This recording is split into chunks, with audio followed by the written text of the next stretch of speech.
Bienvenidos una semana más al canal. Hoy os propongo un paso doble. Hace tiempo que no subo un paso doble. Van a venir otros si no lo he subido ya. Este paso doble es do repertorio de os dezas de Moneixas, la LIN. Es un paso doble muñeira realmente, vale, engaña. Empieza con una muñeira que imagino que lo harán en forma de entrada. Luego cambia paso doble, luego un trozo de muñeira, otra vez paso doble. Le pasa lo mismo que a Volta da Festa y que a Ventrosinio, que son canciones que cambian de ritmo, incluso si queréis. No es tan así, pero podríamos aceptar Santo Amaro cuando cambia San Roque y luego vuelve, pero no es propio de la canción, o sea, son dos canciones diferentes.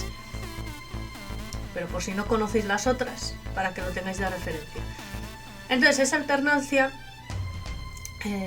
cuesta un pelín, ¿vale? Hay que practicar bien los cambios. Tenemos la entrada, que tiene silencio. Después entramos en la primera parte, hacemos también silencio a la vuelta, la repetición. En el cambio a la muñeira, la segunda parte, no hay silencio. En la segunda parte no hay, cambiamos a paso doble. Y en esta parte, en esta tercera parte, cuando repetimos sí hay un pequeño silencio. Pero ya, cuando cambiamos a la primera parte, no hay.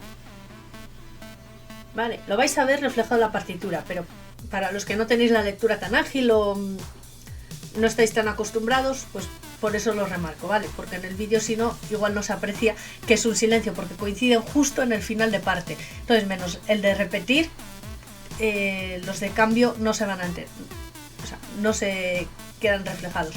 De todas formas, en la partitura que aparece siempre abajo van a aparecer todas las cositas.